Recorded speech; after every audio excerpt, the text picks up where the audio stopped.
예, 로마서 14장 보도록 하겠습니다.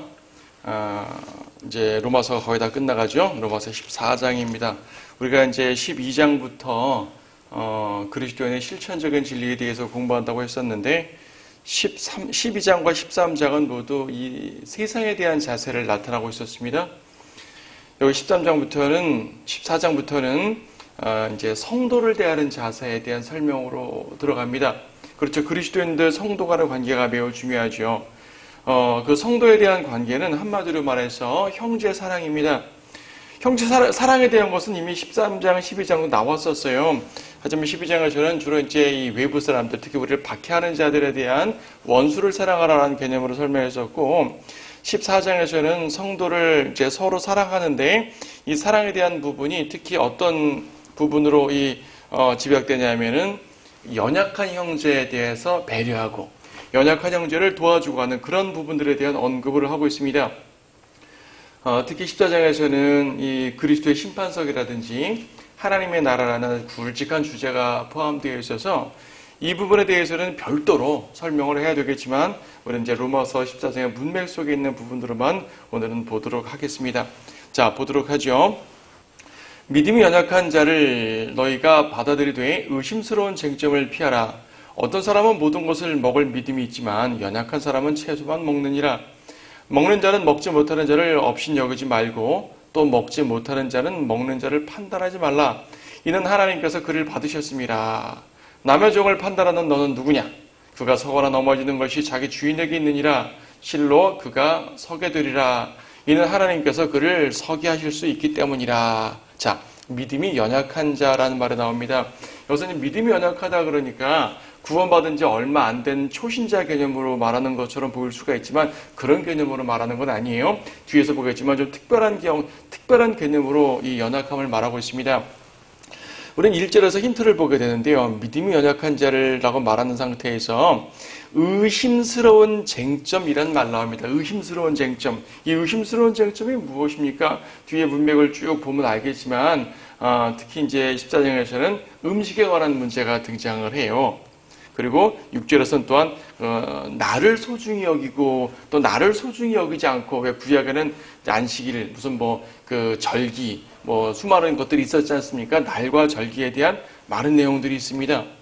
이런 날과 절기에 관한 문제가 또 등장해요. 우리가 오늘날 교회 생활을 하다 보게 되면요, 성경에 명시되어 있는 그리스도인의 규정들이 있습니다.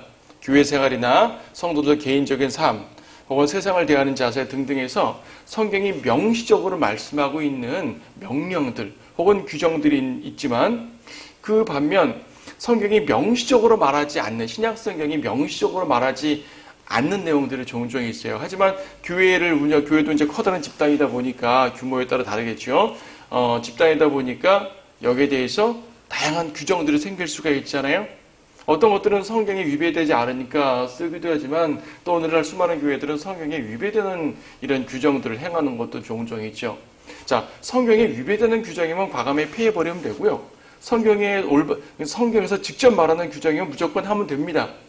문제는 성경에 직접 언급되지는 않지만 우리가 필요로 하는 그런 것들에 대해서 필요 이상의 논쟁을 할 때가 많단 말이에요.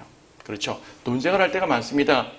지금 로마서 14장에서는 음식 문제와 또 날과 절기 이런 부분에 대한 문제에 대해서 한정하지만 오늘날 이제 교회 생활에 보게 되면 상당히 많은 문제들이 나타나지요. 그런 것들을 바로 의심스러운 쟁점이라고 말합니다. 의심스러운 쟁점, 필요 이상의 논쟁을 하지 말고 피하라고 말씀하십니다. 이걸 특히 믿음이 연약한 자들과 연관해서 말하고 있습니다. 자, 2절을 보게 되면 어떤 사람은 모든 것을 먹을 믿음이 있지만 연약한 사람은 채소만 먹는다 그래요. 모든 걸 먹을 수 있는 믿음, 그리고 채소만 먹는 믿음. 여기서 이제 먹는 것과 믿음과 연관시키다 보니까 이 구절을 이제 1차적으로 어떤 영적 개념에 대한 음식으로 이해할 수가 있습니다. 그렇죠. 성경 말씀, 하나님의 말씀을 음식으로 비유하잖아요. 그렇죠. 하나님의 말씀을 저주로, 그러니까 우유로 비유를 하잖아요. 막 구원받은 사람들은 부드러운 음식을 먹어야 되기 때문에 엄마 전 먹고 자라는 것처럼 우유 먹고 자라는 것처럼 그렇게 부드러운 음식으로 초보적인 말씀들. 그렇죠. 그런가 하면 성경에 보게 되면 이제 하나님 말씀 빵으로도 묘사하고 있고요. 뭐 과일로 묘사할 수도 있고요. 뭐 꿀로 묘사하기도 합니다. 물로 묘사하기도 하고요. 그런가 하면 이제 질긴 고기로 묘사할 때도 있단 말입니다. 단단한 음식, 그렇죠? 그러니까요. 단단한 음식은요, 성경에 좀 다소 어려운 교리들도 있습니다. 받아들이기 힘들었지만은 하나님 말씀을 하시니까 우리는 믿어야 되고 또 교류적으로도 잘 이해할 수 있고 이런 것들이 있는데, 그러한 믿음의 문제, 그러니까 이 하나님 말씀 자체를 양식, 음식이라고 비유하는 그런 비유적인 말씀인가 라고 봐도 되는 것 같았는데, 문맥을 보게 되면 단순하게 비유적 표현이 아니라 실제적 음식에 대해서 말씀하고 있는 내용임을 보게 되죠. 예, 그런 걸 보게 됩니다. 이거 보게 되면 3절에서도 먹는 자는 먹지 못하는 자를 업신여기지 말고 또 먹지 못하는 자는 먹는 자를 판단하지 말라라고 말씀하죠. 먹는 자. 6절 뒷부분도 먹는 자도 주를 위해 먹고 또 먹지 않은 자도 주를 위해 먹지 않고 이런 말도 나오고요. 저 뒤에 21절에서는 고기도 먹지 아니하고 포도주도 마시지 아니하고 하는 내용 나오니까 이런 거는 하나님 말씀을 고기로 비유하고 우유로 비유하고 이런 비유적 표현이 아니라 실제적인 먹는 문제가 이때 로마서 시대에 대두됐던 것을 볼 수가 있어요. 실제적인 먹는 문제. 이런 겁니다. 비슷한 내용이 고린도전서 이제 8장에도 나오는데, 거기서는 이제 이 우상 숭배에 대한 음식이었었어요. 한번 볼까요? 고린도전서 8장 말씀 보게 되면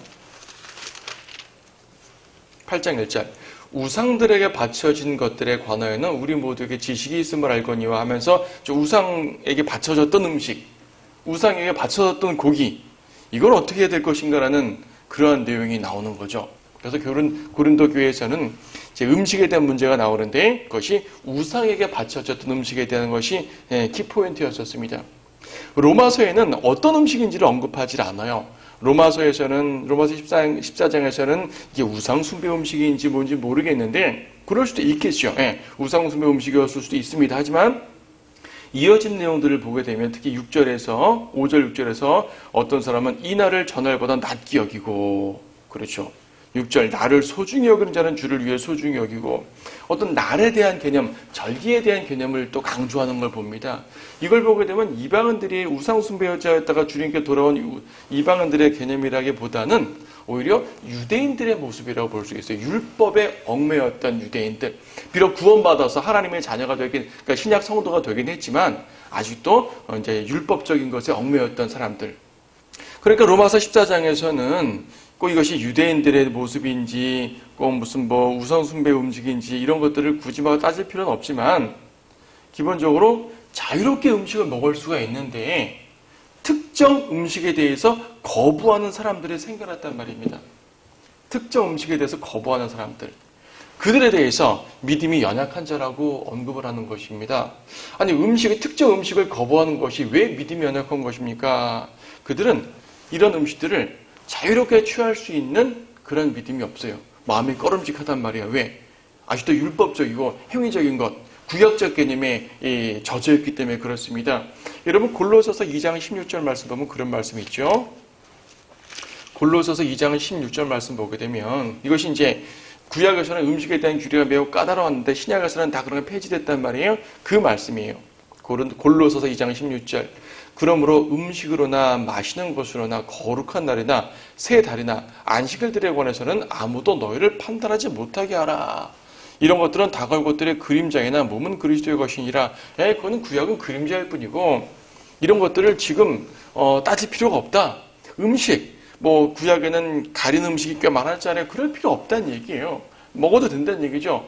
내가 구약에 금지된 음식을 먹었다고 해가지고 율법에 금지된 음식을 먹었다고 해가지고 누군가가 나를 비난한다면 나는 그 부분에 자유로울 수 있다는 얘기입니다. 함부로 나 판단하지 마. 나 하나님 말씀에 의해서 그런 것들은 다 먹을 수가 있어 라고 말하는 것입니다.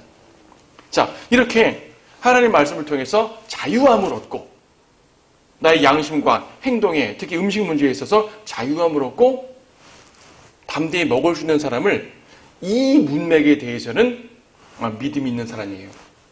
고린도전서에서는 이제 지식이 있는 사람이라는 개념으로 설명하는데, 그렇죠. 진리의 지식이 있으니까 믿음이 있는 것이죠. 반면 구원받긴 했지만 이런 부분에 대해서는 예습성이 남아있다 보니까 꺼림칙하거든요. 못 먹겠어요. 이런 사람들을 믿음이 연약한 자라 말하죠. 믿음이 연약한 자라고 이렇게 규정을 합니다. 근데 3절 보니까요. 먹는 자는 누구예요? 자유함을 얻은 자들이죠. 믿음 있는 자들이에요. 먹지 못하는 자가 누구예요? 연약한 자들입니다. 자유함을 얻은 성숙한 사람들이 먹지 못하는 연약한 자를 업신여겼단 말입니다. 그러지 말라. 거꾸로 먹지 못하는 자는 믿음이 연약한 자거든요. 근데 믿음이 연약한 자가 먹는 자, 믿음이 강한 자를 판단한대요. 우리가 생각할 때 판단은 강한 자가 약한 자를 판단하는 것을 금지하는 것 같은데 이것을 거꾸로 약한 자가 강한 자를 판단해요.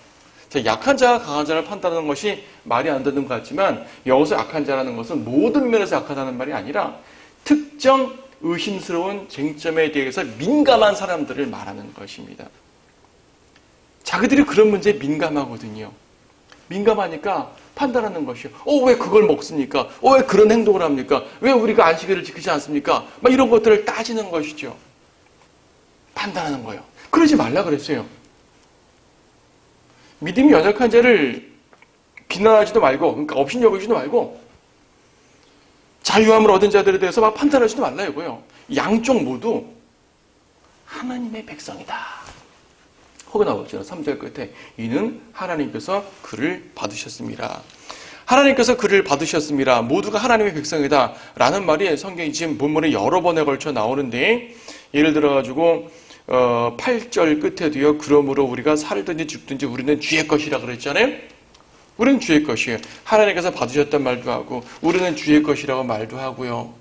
그렇죠. 그리고 15절 끝에도 그리스도께서 그를 위해 죽으셨느니라 라고 말씀합니다. 그리스도께서 그를 위해 죽으셨느니라. 그러니까 여기서 지금 보게 되면 이 연약한 자나 강한 자가 모두 구원받은 백성이에요. 구원받은 백성인데 그들이 서로 간에 짐이 되고 있었어요. 서로 간에 거침이 되고 있었습니다. 이 사람은 자유함으로, 이 사람은 철저함으로 서로 간에 짐이 되고 있었습니다. 그러지 말란 얘기죠. 왜? 그들 모두 하나님께서 받은 자들이다. 그들 모두 하나님께서 그분의 피로 사신 자들이다. 그 말이에요. 자, 5절, 6절 아까도 말씀드렸죠. 어떤 사람은 이 날을 전날보다 낮게 여기고 또 어떤 사람은 모든 날을 같게 여기니 각자 자기 생각에 확정해야 하리라. 자, 어떤 사람은 모든 날을 같게 여긴답니다. 모든 날을 같게 여기는 게 누구예요? 어떤 음식도 자유롭게 먹을 수 있는 사람을 말하는 거죠. 모든 날을 같게 여기는 사람이 지금 문맥적으로 말하면 믿음이 강한 사람이고요. 이 날을 전날보다 낮게 여기고 하는 사람들이 특정 음식에 대해서 민감하고 있는 의심스러운 쟁점에 아주 민감한 그러한 믿음이 연약한 자라 보고 있습니다. 근데 중요한 거는 뭐라고 하면 어떻게 해도 관계없다 이거예요. 5절 끝에 각자 자기 생각에 확정해야 하리라. 그게 중요하지 않다는 얘기죠. 왜냐하면 6절에서 나를 소중히 여기는 자는 주를 위하여 소중히 여깁니다. 나를 소중히 여기지 않는 자도 주를 위하여 소중히 여기지 않습니다. 말하자면 아직 이제 로마서 시대, 사도행전 시대는 사도들의 시대에는 아직도 안식일을 지키는 사람들이 많이 있었어요. 안식일을 꼭 지켜야 된다. 구약에는 이제 달이 밝을 때보다 새 달에 경배를 드려야 된다. 그런 것들 있잖아요. 어떤 절기를 꼭 지켜야 된다. 이건 매우 중요한 거다. 설명을 막 하는 거죠. 주장을 막 하는 거죠. 자기들은 그것이 육신적으로 주장하는 것이 아니라 나름대로는 주님을 위해서 성경적으로 올바로 한다고 하는 거예요. 근데 반면 신약적 지식이 충분히 있는 사람들은 그런 건 필요 없다. 예수 그리스도의 십자가로 다 성취된 것이다. 이런 자유함 가운데서 굳이 특정 날을 소중히 여기지 않게 된 것이죠. 음식도 마찬가지. 그러니까 여기서 이제 이 연약하다는 말을 우리가 확실하게 정의를 내려봅시다. 우리가 일반적으로 말해서 믿음이 연약하다는 말은 서두에 말씀드렸던 것처럼 구원받고 얼마 안 된 사람, 초신자 같은 경우를 믿음이 연약하다고 말하잖아요. 또 어떤 경우 믿음이 연약하다고 말합니까? 자꾸 죄에 빠지는 사람들은 믿음이 연약하다고 말하죠. 구원은 받았는데 자꾸 죄에 빠지고요. 자꾸 세상적인 성향, 자꾸 육신적인 성향이 막 드러나는 사람들이 있습니다. 영적인 성도보다는 육신적인 성도니까 믿음이 연약한 사람이라고 보잖아요. 그렇죠? 또 헌신의 정도를 말할 때 헌신을 확실하게 이제 한 사람들은 믿음이 좋은 사람들이고 아직 헌신을 제대로 못한 사람은 믿음이 연약한 사람들이고 이렇게 말할 수도 있겠죠. 하지만 본문에서 말하는 믿음이 연약한 자는 그런 사람을 말하는 것이 아니고요. 아까 언급한 것처럼 의심스러운 쟁점에 민감한 사람들을 말합니다. 그런 문제에 집착하는 사람들을 말합니다. 로마서 당시에는 음식 문제나 나를 지키는 문제, 또 아까도 언급드렸지만 오늘날도 꼭 주일 성수를 해야 되니 말아야 되니. 주일 성수란 말은 신약에 나오는, 그러니까 신약적으로 꼭 주례가 없어요. 구약에는 안식일을 꼭 준수해야 됐지만 안식일이 주일로 바뀐 것이 아니니까, 그렇죠? 안식일은 안식일일 뿐이고 주일은 주일이요. 그러니까 일요일이지만 우리가 이제 경건하게 불을 뿌리지만요. 사실 주일이라는 단어도 성경에 있는 말은 또 아니지 않습니까? 자, 이런 모든 것들을 볼 때 이것을 해야 되냐 말아야 되냐. 그런데요, 나를 소중히 여기지 않는다고 해가지고 여러분 주일날 경배를 안 드리겠습니까? 나는 뭐 굳이 주일날 안 드리고 평상시에 내가 주님께 기도하겠어 하고 아예 교회를 다니지 않는다든지 이건 또 아니지 않습니까? 그렇잖아요. 그런데 이것을 자유함으로 하는 사람이 있고 얽매여서 하는 사람들이 있습니다. 당연히 얽매여서 하는 사람들이 연약한 사람들이에요. 자유함을 하는 사람들이 믿음이 강한 사람들이에요. 하지만 그 믿음이 연약한 사람들이 얽매여서 한다고 하더라도 그들에게 자유롭게 할 수 있도록 가르치는 건 좋으나 그들을 실족하게 해서는 안 된다는 얘기입니다. 그런 부분들이 쟁점이 돼가지고 옳으니 그르니 왈가왈부 할 필요가 없어요. 주일 성수, 11조 문제, 뭐 교회 운영에 대해서 다양한 내용들들. 어떤 사람들은 아주 강력하게 11조를 내야 된다고 말하고 어떤 사람들은 아주 강력하게 11조를 내지 말아야 된다고 주장합니다. 의심스러운 쟁점이에요. 의심스러운 쟁점이에요. 물론 신약적으로는요, 11조가 신약 성도의 규례는 구약에서의 규례처럼 신약에서도 억지로 내는 그런 규례는 아닙니다. 우리는 자원함을 할 수가 있어요. 하지만 누군가가 11조를 꼭 내겠다는데 이 부분에 대해서 옥신각신하면서 싸울 필요가 없어요. 누군가가 주일 성수를 꼭 하겠다는데 말하자면 주일날 예배드리러 나오겠다는 말이거든요. 옥신각신 싸울 필요가 없어요. 성경적으로 가르쳐 줄 필요는 있죠. 그래서 성경 공부도 하는 것이고, 그렇죠? 말씀으로 다양하게 말씀하는 거 아니겠습니까?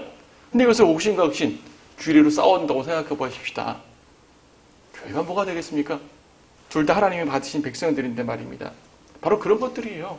교회 운영에 많은 일들이 있죠. 많은 것들이 있죠. 그런 것들이 의심스러운 쟁점들, 성경에 직접 명시되지 않은 것들에 대해서는요, 의심스러운 쟁점이에요. 이런 것들은 믿음의 자유함과 믿음의 자유함으로 행할 수가 있는데 이런 부분들에 믿음이 연약한 사람들이 교회에 존재한다는 말이죠. 이런 것들을 지혜롭게 해야 되는데 사랑으로 해야 된다고 말씀을 하고 있습니다. 우리가 아까 6절을 봤지만은 이 사람들이 나를 소중히 여기는 사람과 나를 소중히 여기지 않는 사람이 그 사람들이 갖고 있는 확실한 목적은 뭐냐면은 모두가 주를 위하여예요. 주를 위하여. 그렇다고 위선적으로 주를 위하여라고 말하는 것이 아니라 진짜 그들은 그 마음속에 주님을 위하는 거예요. 순수한 신앙으로 한단 말입니다. 하지만 여기에 대해서 믿음이 연약한 사람이 있고 믿음이 강한 사람이 있는 거예요. 예. 그들은 모두 주를 위하여 먹는 사람이고 주를 위해 먹지 않는 사람이에요.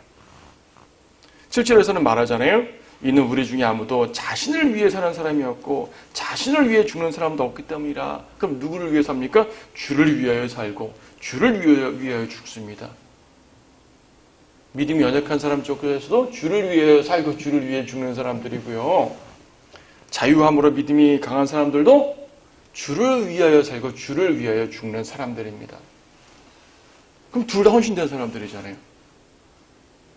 둘 다 헌신된 사람들인데 믿음이 연약한 사람과 강한 사람이 있어요. 그러니까 여기서 말하는 믿음이 연약하다는 얘기는 아까 말씀드린 것처럼 영적으로 어린아이라는 그런 개념의 믿음이 연약하다는 말이 아니라 특정 의심스러운 쟁점들에 대해서 집착하는 이런 부분들을 말하는 거예요. 그럼에도 불구하고 그들은 헌신된 사람일 수가 있어요. 주님의 일에 열정적인 사람일 수가 있어요. 자기들은 주님을 위해서 하는 것이요, 그것이. 근데 그러면서도 의심스러운 문제에도 집착한다는 얘기죠. 근데 주님은 그들을 어떻게 대하십니까? 9절, 이 일을 위하여 그리스도께서 죽으시고 일어나사 다시 사셨으니 이는 죽은 자들과 산 자들의 주가 되려 하심이라. 예수님께서는요, 그들 모두를 받으셨어요. 주님께서는 그들 모두를 위해서 죽으셨단 말입니다. 그들 모두가 내 백성이야. 둘 중에 누구도 실족하길 원치 않아 라고 주님은 말씀하십니다. 그러므로 서로를 용납하라고 말씀하고 있습니다. 자, 오늘날 교회 생활할 때 봅니까? 나름대로 성경책만 펴가면서 필요 이상의 논쟁하는 사람들 많이 있죠. 예. 상대방이 구원받지 않았을 때 성경책을 펴가면서 그들을 구령해 줄 수도 있는 것이고, 그건 당연히 해야 되는 거죠. 육신적으로 세상적으로 흘러가는 사람들에게 하나님의 말씀으로 책망할 수도 있는 것이고요. 또 성경 교리를 올바로 가르쳐 줄 수도 있는 것이고요. 하나님의 말씀으로 얼마든지 교제할 수가 있습니다. 그런데 그렇지 않고 특정 쟁점들에 대해서 왈가왈부하면서 논쟁을 일으키고 서로 간에 거침이 된다면 이건 주님께서 기뻐하시는 말씀의 교제가 아닙니다. 그런데 오늘날 수많은 교회들에서 그렇게 하고 있단 말이죠. 그렇게 하면 안 된다는 얘기입니다. 자, 10절 말씀 보겠습니다. 그런데 너는 어찌하여 네 형제를 판단하느냐? 어찌하여 네 형제를 업신여기느냐? 우리가 모두 그리스도의 심판석 앞에 서리라. 믿음이 강한 자가 믿음이 약한 자를 막 이렇게 업신여기고 앞에서 말했잖아요. 네. 또 믿음이 연약한 자가 그렇지 않은 사람들을 막 판단하고요. 그러지 말란 얘기죠. 왜 그러지 말아야 됩니까? 우리 모두가 그리스도의 심판석에 서기 때문에 형제를 업신여기거나 판단하면 안 됩니다. 안 되는 이유가 뭐예요? 우리가 모두 그리스도의 심판석에 서기 때문에 연약한 자나 강한 자나 모두 그리스도의 심판석에 섭니다. 그리스도의 심판석은 어떤 심판석입니까? 이거는 지옥 가는 심판석이 아니에요. 최후의 심판이 아닙니다. 그러니까 죄인들의 최후의 심판이 아닙니다. 이거는 구원받은 성도들이 받는 심판이죠. 우리가 보통 백보자 심판 얘기하는데 계시록 20장에서 그렇죠? 이 천년 왕국이 끝난 다음에 온 우주적으로 모든 세대의 죄인들이 받는 멸망하는 그러한 백보자 심판은 별도로 있고 이건 그것이 아니라 그리스도인들만 받는 심판입니다. 그리스도인들만 받는 심판이다 보니까 이 심판은 멸망시키는 심판이 아니고요. 상을 주는 심판이고요. 면류관을 주는 심판입니다. 성경에 신약성에 그리스도의 심판석이라는 단어가 2번 나오죠. 로마서 14장 10절 여기서 한번 나오고요. 고린도 후서 5장 10절에도 똑같은 말씀이 나옵니다. 고린도 후서 5장 10절 이는 우리 모두가 반드시 그리스도의 심판석 앞에 나아가서 선이든지 악이든지 각자 자기가 행한 것에 따라 자기 몸으로 행한 것들을 받을 것이기 때문이라. 자, 심판석의 종류가 막 다르죠. 자, 그리스도의 심판석. 지금 로마서 14장에서도 그리스도의 심판석이라는 용어가 있고요. 고린도후서 5장도 그리스도의 심판석이라는 용어가 나왔습니다. 또 용어는 나오지 않지만 전체 설명이 그리스도의 심판석을 말하는 설명이 또 고린도전서 3장에 나옵니다. 고린도전서 3장에는 어떻게 나옵니까? 그리스도라는 기초 위에 우리가 이제 건축물을 짓는데요. 나무로 지은 건축물, 그루터기로 지은 건축물, 그렇죠? 예. 지푸라기로 짓고요. 이런 것들은 다 불타 없어지는 거잖아요. 금으로, 은으로, 보석들로 짓게 되면 불타 없어지지 않으니까 그리스도의 심판석에서 우리가 주님을 위해 섬기고 봉사한 모든 것들이 불로서 심판해 봤을 때 금은 보석으로 번쩍번쩍 남게 되면 우리는 주님을 위해서 제대로 봉사한 것이니까 주님께서 우리에게 면류관과 유업, 상들을 주실 것이고 나무나 지푸라기처럼 다 불타버리게 되면 너는 열심히 일을 하긴 했는데 나를 위해 일한 것은 아니구나 하고 상을 주지 않는 것이란 말이에요. 그런 내용들이 지금 성경에 다양하게 펼쳐져 있습니다. 조금 전에 봤던 고린도후서 5장 10절에서는 그리스도의 심판석을 어떤 개념으로 말했었냐면 우리 모두가 반드시 그리스도의 심판석 앞에 나아가서 선이든지 악이든지 각자 자기가 행한 것에 따라 자기 몸으로 행한 것을 받을 것이기 때문이라. 주님을 위해 구체적인 열매들을 맺어야 된다는 말입니다. 마음으로만 주님 사랑해요 할 것이 아니라 주님을 사랑하면 정말 주님을 위해 무엇인가를 해야 된다는 얘기죠. 예, 몸으로서 무엇인가를 해야 돼요. 즉 행위에 따라 심판받습니다. 행위에 따라 구원받고 멸망한다는 말이 아니라 상받는 심판에서 행위에 따라 받는다는 얘기지요. 그런가 하면 지금 로마서 14장에 있는 그리스도의 심판서에서는 우리 모두가 간다. 모두가 그리스도인들이 받는 심판임을 강조했었습니다. 그런데 11절 보게 되면요. 이는 기록된 바 주가 말하노라. 내가 살아있으니 모든 무릎이 내게 꿇을 것이요 모든 혀가 하나님께 자백하리라고 하였습니다. 당연히 모든 무릎이 주님께 무릎을 꿇겠고 모든 혀가 하나님께 자백하겠죠. 이것은요. 백보대시프라서도 마찬가지지만 그리스도의 심판석에서도 마찬가지예요. 모든 사람들의 혀가 하나님께 자백하게 되어 있어요. 그렇죠? 우리가 일생을 살면서 행했던 모든 것들이 하나님 앞에 설명을 해야 된다는 말입니다. 어떤 설명이요? 주님을 위해 섬겼던 것들, 우리들의 행위가 온전한지 그렇지 못했던 것들, 남을 미워하거나 옳지 않은 세상을 향해 일했다든지 주님을 향해 일하지 않았다든지 이런 것들에 대해서도 다 판단받을 거란 말이에요. 얼마나 많은 사역을 했는지, 또 그 사역이 단지 많고 적음이 아니라 얼마나 올바른 사역을 했는지 이런 것도 보여지겠죠. 근데요 잘 보세요. 12절에서는 13절에서는 그리스도의 심판서에서 우리가 몸으로 행한 것들에 대해서 상을 받는다고 말했는데 이 몸으로 행한 것들에 대해서 사람들은 보통 생각하는 것은 좀 전에 설명드렸던 것처럼 어떤 사역의 내용, 범위, 사역의 많고 적음, 교회 사역이나 개인 사역 이런 쪽으로 생각을 많이 해요. 그것도 맞는 말이지만 본문에서는 관점이 조금 달라요. 우리가 주님께 설명을 해야 됩니다. 해명해야 됩니다. 뭐를 해명해야 되는 것인가? 13절 그런지 우리가 더 이상 서로를 판단하지 말고 도리어 형제들 앞에 거치는 것이나 방해물을 놓지 아니하는지 판단해야 하리라. 그래요. 우리가 주님 앞에 해명하고 이 우리 자신의 모습을 설명할 때 다른 것들도 설명하지만 왜 형제 사랑을 하지 않았는지, 왜 연약한 자들을 받아들이지 않았는지, 왜 자기 믿음에 맞지 않다고 판단했는지, 책망했는지, 필요이상으로 정죄했는지, 배려하지 않았는지, 그들을 세워주지 않았는지, 이런 형제 사랑의 관계 속에서 주님 앞에서 옳지 않게 행한 것들에 대해서 설명해야 될 때가 있습니다, 여러분. 어떤 분들은 내가 그리스도의 심판석에 가면 주님께 설명해야 될 텐데 그때 가서 내가 주님께 상을 받기 위해서 복음을 많이 전하자. 예, 좋습니다. 복음 전하는 것도 훌륭한 일입니다. 그렇죠? 교회 봉사를 많이 하자. 뭐 그럴 수도 있겠죠. 다양한 것들을 그리스도의 심판석을 준비하는 이제 삶을 살아야겠지만 그 중에 로마서 14장에 따른 문맥에서 보여주고 있는 그 개념은 뭐냐면 특히 형제 사랑에 대한 부분이에요. 형제 사랑에 대한 부분을 제대로 하지 못했을 때 주님께 책망을 받을 겁니다. 형제 사랑에 대해서 제대로 했을 때 주님께 칭찬을 받을 것입니다. 다른 사역도 중요하지만 다른 사역 아무리 잘하면 뭐예요? 형제들을 실족시키고 교회에서 나 때문에 교회를 싫다고 나가버리고 이런 일 생겨버리면 실족시키는 거지 않습니까? 곤란하죠. 심지어 어떤 사람은 난 저 사람 때문에 예수 안 믿겠어 하고 돌아가 버리는 사람도 있지 않습니까? 단지 교회를 떠나면 괜찮은데 아예 예수님 믿지 않아 버리겠대요. 얼마나 실족시켰으면 그랬을까요? 자, 다양한 내용들이 있겠죠. 그런 모든 것들에 대해서요 우리는 하나님께 자백해야 될 거예요. 설명해야 될 겁니다.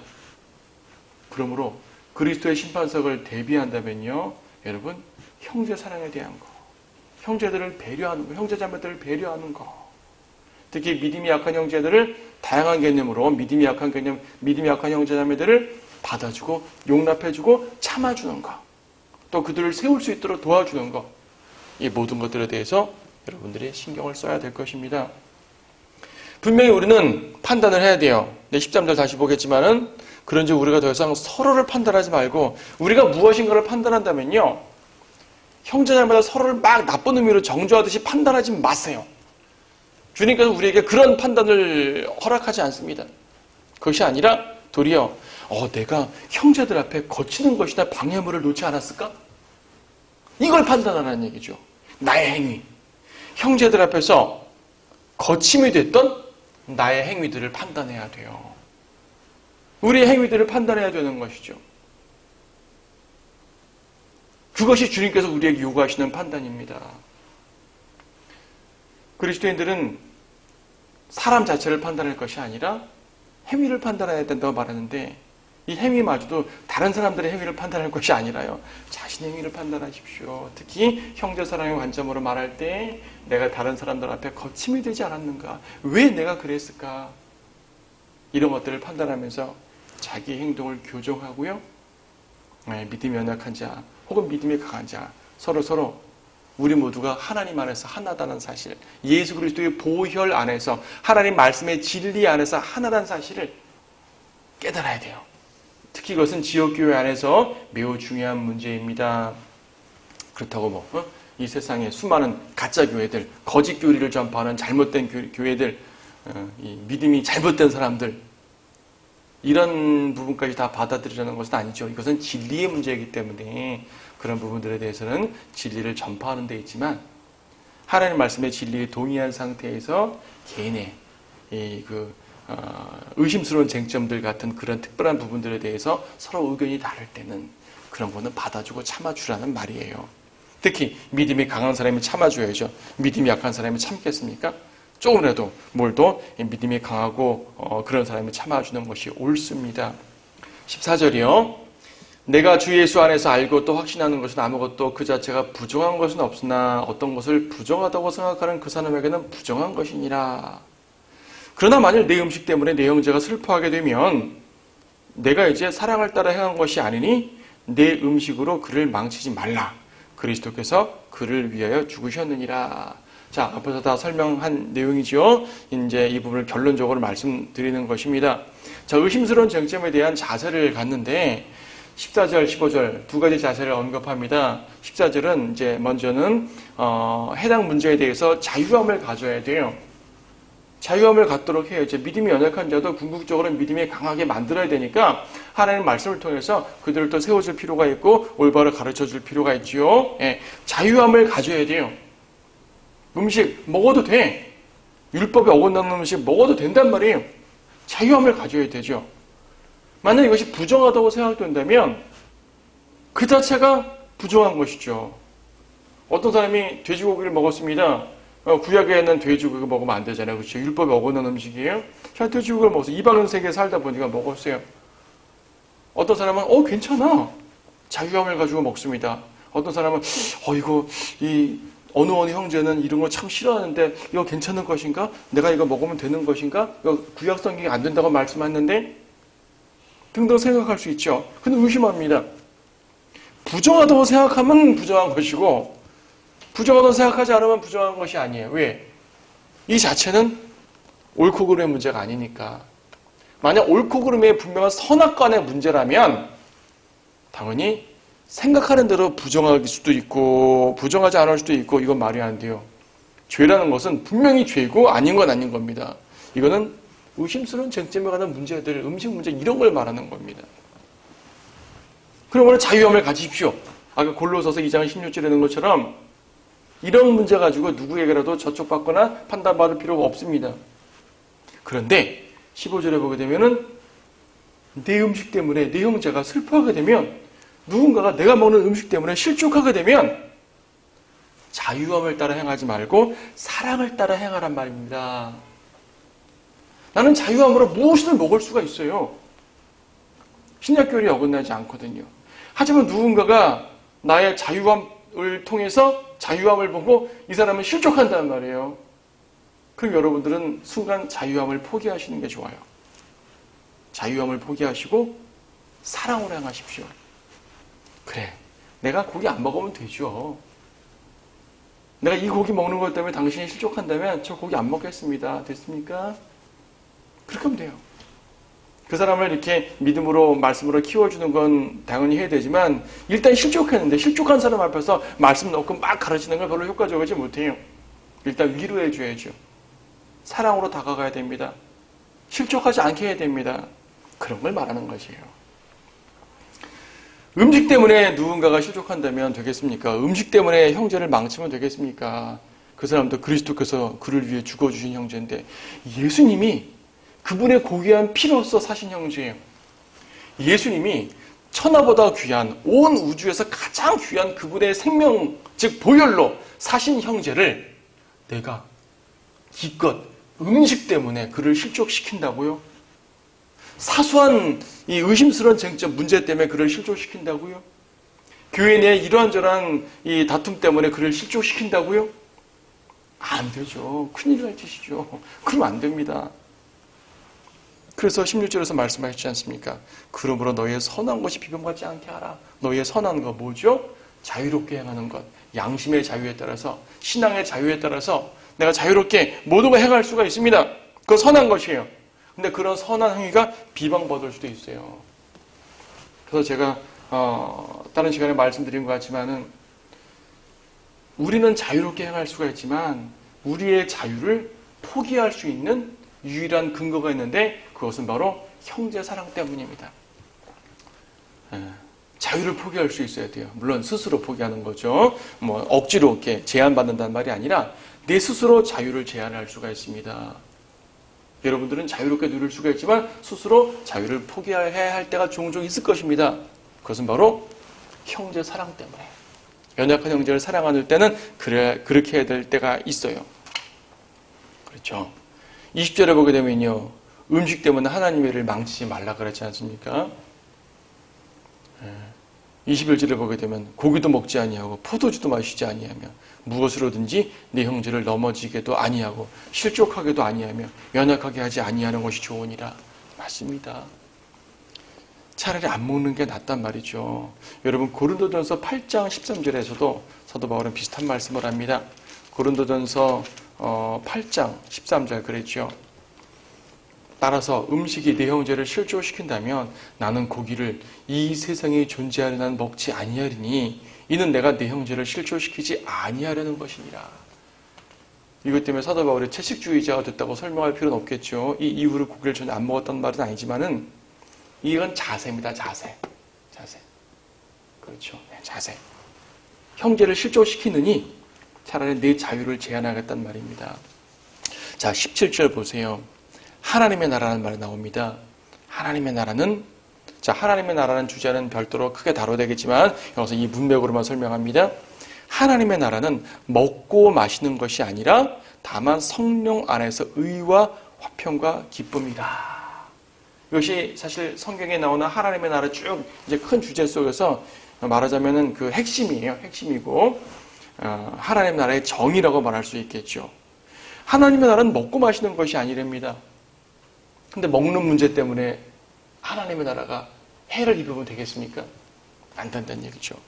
먹고 마시는 그런 것 때문에 저촉되는 나라가 아니란 말입니다. 하나님의 나라는 성령 안에서의 나라예요. 성령 안에 있는 나라라는 말은 무슨 말입니까? 구원받은 성도들이 모여있는 나라죠. 구원받았으니까 성령 안에 있죠. 구원받지 않은 사람들은 아무리 교회를 다녀도 성령 안에 있는 것이 아닙니다. 그렇죠? 예. 구원받으면 성령께서 내 안에 들어오시니까 성령 안에 있다는 얘기는 구원받았다는 말. 일단 구원받은 사람들의 나라예요. 그리고 의와 화평과 기쁨이라. 하나님 나라의 백성은 의를 행해야 됩니다. 하나님의 나라의 백성은 일단 예수 그리스도의 의를 받았기 때문에 하나님 나라의 백성이 됐으니까 이제는 내가 예수 그리스도를 위해서 성경적인 의를 행해야 되죠. 의로운 삶을 살아야 되죠. 의로운 나라가 돼야 됩니다. 또 화평의 나라여야 됩니다. 성도들이 화평. 그러니까 예수 그리스도의 보혈로 하나님과 내가 화평한 나라라는 말이지만 또 한편 우리는요. 성도 간에 화목해하는 나라가 되어야 되는 것이죠. 하나님 나라의 백성들이 서로 싸우면은 이게 무슨 하나님 나라예요? 안 된다는 얘기입니다. 하나님의 나라의 백성의 의무는 의롭게 행하는 것, 그리고 화평하게 행하는 것입니다. 그렇게 할 때 우리는 기쁨도 얻게 됩니다. 그래서 18절도 말씀하시죠. 이러한 것들로 그리스도를 섬기는 자는 하나님께 기쁘며 사람들에게는 인정을 받느니라. 이러한 것들로 그리스도를 섬기는 자, 성령 안에서 의와 화평과 기쁨으로 섬겨야 돼요. 일차적으로 예수 그리스도를 섬기지만 또 성도들 서로를 섬겨야죠. 성도들 서로 섬긴다는 얘기는 특히 믿음이 연약한 자들을 섬겨드린다는 말입니다. 섬겨야 됩니다. 섬긴다는 말은요, 세상에서 섬김은 낮은 자가 높은 자에게 섬기는 것인데, 하나님 나라에서 섬김은요, 높은 자가 낮은 자를 섬기는 것이고요, 강한 자가 약한 자를 섬기는 것이고요,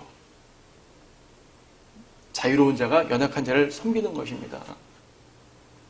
섬긴다는 것은 섬김이 필요한 사람에게 섬기는 거지 않습니까? 연약하고 어렵고 뭐가 부족하니까 섬김이 필요한 것이죠. 그래서 여러분, 믿음이 연약한 자들을 내칠 것이 아니라 오히려 더욱더 의와 화평으로 섬겨야 된다는 사실을 기억하시기 바랍니다. 하나님의 나라는 영적인 나라입니다.